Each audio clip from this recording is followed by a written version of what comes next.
Hello guys, welcome back to my channel. I am Ishaan and you are watching Ishaan reacts.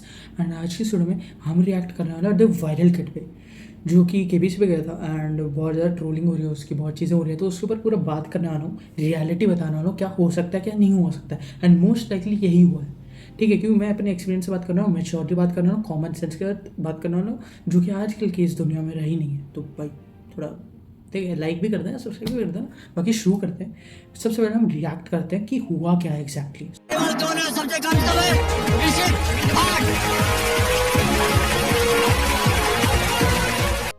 Option डालो। अयोध्या खंड को lock कर दिया जाए। अयोध्या खंड को अच्छी तरीके से लॉक किया जाए। नीचे उसमें 4 लॉक लगा दो, लेकिन लॉक करो। अरे लॉक करो। तेरा तो गेम बजाना पड़ेगा। तो ऐसी ही जैसे अभी वीडियो देखी हमने, कुछ ऐसे ही ट्रोल्स बन रहे हैं, कमेंट सेक्शन में बहुत ट्रोल चल रहा है। जैसे यहाँ पे दिख रहा होगा तुम्हें, बहुत ज़्यादा ट्रोलिंग चल रही है इस बच्चे की, एग्जैक्टली कहूँ तो मैं। सो ये होनी तो नहीं चाहिए और मैं इसका रीज़न ही बताऊँगा, ठीक है। एक बार आगे और देख लेते हैं। सर 5 का हो जाते हैं ना कम से कम, तो आप 25,000 पॉइंट ले जाते। और सर मैं आपको एक चीज बताऊं, आपका बर्थडे आने वाला है। हाँ जी। तो फिर मैं तो इधर से चला जाऊंगा, इसलिए मैं फोटो नहीं खिंचवा पाऊंगा। नहीं, आज हम आपके साथ फोटो जरूर खींचेंगे। सर मेरे को बताया गया है कि अगर मैं 12.5 लाख के ऊपर जाता हूँ तो फिर फोटो खिंचवाएंगे, लेकिन अगर मैं उसके पहले आउट हो गया तो फिर मैं फोटो नहीं खिंचवा सकता। नहीं आप सो सबसे पहले क्वेश्चन ये आता है कि क्या वो बच्चा एरोगेंट था, बदतमीज था। सो इसका सिंपल सा आंसर है कि नहीं, नहीं था। क्यों? क्योंकि अगर तुम देखोगे, मेरा सिंपल सा आंसर है कि वो ओवर कॉन्फिडेंट और ओवर एक्साइटेड था, नथिंग एल्स। क्योंकि तुम अगर सिंपल से देखोगे, जैसे वो फास्टेस्ट फिंगर फर्स्ट जीता, वो एक्साइटेड था, ऐसे हाथ खोल के सीट की तरफ जा रहा था, मतलब वो एक्साइटेड था, वो ओवर कॉन्फिडेंट भी था, ठीक है, वो हैप्पी था। तो जैसे ही क्वेश्चन शुरू हुए, तुम देखोगे कि उसे इंटरप्ट करना शुरू कर दिया अमिताभ सर को, जो कि लोगों को बदतमीजी लग रही थी, जो कि एक्चुअल में बदतमीज नहीं है। क्योंकि जब कोई ओवर कॉन्फिडेंट होता है, जब कोई ओवर एक्साइटेड होता है, या फिर उसको आंसर पता होता है किसी चीज़ का, या फिर उसको इंटरेस्ट होता है उस टॉपिक में, वो जल्दी जल्दी बोलना शुरू करता है। वो उसको इसको ऐसा था कि मुझे बोलना है, ठीक है। तो ये एक नॉर्मल ह्यूमन बिहेवियर है, वो कोई ऐसा बदतमीज नहीं हो रहा था। अगर तुम्हारे कोई इंटरेस्ट की बात आएगी तो तुम भी एक्साइटेड हो जाओगे, जिसकी वजह से हो सकता है तुम सामने वाले को इंटरप्ट कर दो, जो कि बदतमीजी नहीं होता है। सो इसी वजह से शायद अमिताभ सर ने भी कुछ ऐसा, इसलिए उन्होंने भी नॉर्मल एक्ट किया, ठीक है। उन्होंने मेच्योरली उस सिचुएशन का हैंडल किया, क्योंकि वो समझते थे इस चीज़ को most likely. So the thing is कि वो कोई एरोगेंट वगैरह नहीं था। देन अगर तुम देखोगे, ये इसका एक प्रूफ भी है, क्योंकि जैसे ही उसका तुम देखोगे, जैसे ही उसका जो बिहेवियर था वो एकदम से या कॉन्फिडेंस था, वो एकदम ऐसे टॉप पे गया, अप गया, देन एकदम से क्रैश कर गया। वो इसलिए क्योंकि वो पहले ओवर कॉन्फिडेंट और एक्साइटेड था, लेकिन जब उसको रियलिटी दिखी, एकदम से उसको शॉक लगा। देन तुम देखोगे उसका बिहेवियर नॉर्मल हो गया, काम हो गया, इतना प्यारा लग रहा था तब। तो ये ओवर एक्साइटमेंट थी, नथिंग एल्स। तुम या ओवर कॉन्फिडेंस कह सकते हो। तो ये चीज़ थी और कुछ नहीं। देन कुछ लोग बोल रहे हैं कि उसके पेरेंट्स पे हम बोल रहे हैं, कि हम पेरेंट्स के बारे में बोल रहे हैं कि वो ऐसे रिएक्ट कर रहे थे जो सिचुएशन थी उस पर। तो मैं तुम्हें एक सिंपल सी चीज़ बताता हूँ, ज़रूरी नहीं है कि वो उसके पेरेंट्स वैसे ही रिएक्ट कर रहे हो। क्योंकि जो शोज़ होते हैं, टीवी शोज़ या ये जो शोज़ होते हैं, इनमें एडिटिंग बहुत सारी होती है, कैमरास बहुत सारे होते हैं। तो चीज़ क्या है ना, ज़रूरी नहीं है जो रिएक्शन तुम्हें दिखाया हो उस पॉइंट ऑफ टाइम उस सिचुएशन का हो, ठीक है। वो अलग रिएक्शन भी हो सकता है जो कि एडिट में डाल दिया हो, क्योंकि बोरिंग थोड़ी ना दिखाएंगे वो शो, तो थोड़े बहुत रिएक्शन तो दिखाएंगे। अब ज़रूरी नहीं है कि वो उस सिचुएशन उस इवेंट पे रिएक्ट करा उन्होंने, ठीक है।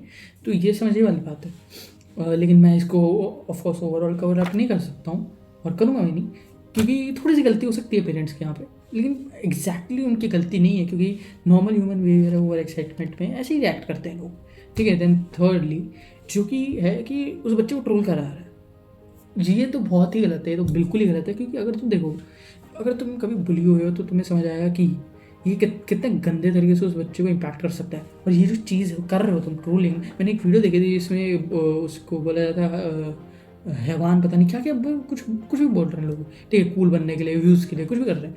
तो बात ये है कि ये जो तुम कर रहे हो, ये उसको इन्फ्लुएंस कर रहा है, ठीक है। ये बाकी लोगों को भी इन्फ्लुएंस कर रहा है, ये उसको भी इन्फ्लुएंस कर रहा है, और मेनली उसको इन्फ्लुएंस कर रहा है, उसके प्रेजेंट को, उसके फ्यूचर को। क्योंकि अगर तुम देखोगे, ये जो चीज़ें वायरल हो रही है, ये जो चीज़ें वायरल हो रही हैं, क्योंकि उसके एनवायरनमेंट जो दोस्त हैं उन तक भी पहुँचेगी, उनके जो स्कूल में लोग हैं उन तक भी पहुँचेगी। तो हो सकता है कि वो उसको ट्रोल करें, उसको बुली करें। तो ये बहुत गंदा इम्पैक्ट डाल सकता है उसके ऊपर। तुम्हें भी पता है, अगर तुम बुली हो अगेन तुम्हें भी पता है, और नहीं हुआ हो तुम समझ सकते हो कि उसको कैसे इफेक्ट कर सकता है, उसकी मेंटल हेल्थ खराब कर सकता है, क्या से क्या कर सकता है उसकी मेंटल हेल्थ को। देन ऑल्सो ये फ्यूचर का इम्पैक्ट कैसे करता है।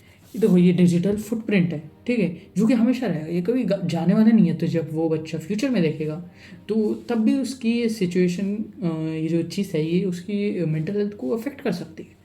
और तुम्हें तो देखा होगा ट्रोलिंग से, क्योंकि कुछ लोग नहीं हो पाते जो इन चीज़ों को झेल पाए, कुछ लोग इमोशनली इतने स्ट्रांग नहीं हो पाते हैं, नहीं झेल पाते हैं इतनी सारी ट्रोलिंग। तो वो एक अलग चीज़ है, उस पर कभी और बात करेंगे, जो कि गलत है ऑफकोर्स। लेकिन द थिंग इज, तो ये करना बंद करो। और इससे तुम उस बंदे की कैरेक्टर नहीं दिखा रहे हो, उसको ट्रोल करके उसको नीचे नहीं दिखा रहे हो, तुम अपना कैरेक्टर दिखा रहे हो, तुम खुद दिखा रहे हो कि हम कितने गिरे हुए हैं, तो हम हमारा कितना वन साइडेड परसेप्शन है, हम कितना जज करते लोगों को बिना किसी चीज़ को देखे, बिना किसी एस्पेक्ट को देखे, या सिचुएशन को देखे, या बिहेवियर को देखे। तो ये सब करना बंद करो। एंड अगेन, ये जो इन्फ्लुएंसर्स हैं, ये भाई देखो, ये तुम्हारी रिस्पॉन्सिबिलिटी है।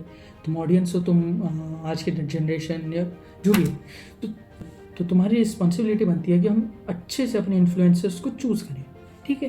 क्योंकि क्योंकि वो तुम्हें मेजरली इन्फ्लुएंस करते हैं। तुम जैसा कंटेंट देखते हो, वो जैसे कंटेंट बनाते हो, तुम्हें इन्फ्लुएंस करते हैं, ठीक है। तो ये समझने वाली बात है। तो अपने इन्फ्लुएंसर को अच्छे से चूज़ करो, क्योंकि जो इन्फ्लुएंसर में देखा है कुछ को जो ट्रोल कर रहे हैं इस बच्चे को, गंदा गंदा बोल रहे हैं, जिसकी वजह से आधी उनकी ऑडियंस जो है वो भी आके उस बच्चे को गलत बोल रही है, क्योंकि इन्फ्लुएंस हो रही है। तो ये अच्छे से देखो तुम किसको फॉलो करते हो, ठीक है। अच्छे लोगों को फॉलो करो, तो किसी को भी नीचे से ऊपर मत कर दो, ठीक है। किसी को भी ऐसा मत बना लो कि भाई ये तो भगवान हो या कुछ है, भगवान नहीं है भाई, ठीक है, वो नहीं है। वो जस्ट तुम्हें पागल बना रहा है, वो जस्ट व्यू छाप रहा है और पैसा बना रहा है, और कुछ नहीं। एंड अगेन, तो ये सब मत करो ट्रोल, ठीक है। किसी को नहीं, उस बच्चे को क्या, किसी को भी नहीं करना है तुम्हें। ये साइबर बुलिंग हो सकता है, तुम्हें पता है, ये जो तुम कर रहे हो साइबर बुलिंग हो सकता है, लेकिन लोग समझते नहीं है, ठीक है। एंड जाते हुए मैं एक चीज़ बोलना चाहूँगा कि इस चैनल को सब्सक्राइब कर दो यार। अगर तुम 100 लोग भी देख रहे हो, उनमें से 10 लोगों ने भी सब्सक्राइब कर दिया, तो सब प्यारा प्यारा कंटेंट आएगा, क्योंकि मुझे मोटिवेशन मिलेगी। एंड वैसे भी अगर 100 में से 10 लोग कर देते हैं तो बड़ी बात होगी बहुत, ठीक है। एंड लाइक कर दो वीडियो को, पसंद आई हो तो, और आगे मैं ऐसी प्यारी प्यारी नॉलेजेबल और ऐसे प्यारे प्यारे रिएक्शन देता रहूँ। और तो सब्सक्राइब भी कर दो चैनल को, ठीक है। एंड मैं मिलता हूँ अगली वीडियो में।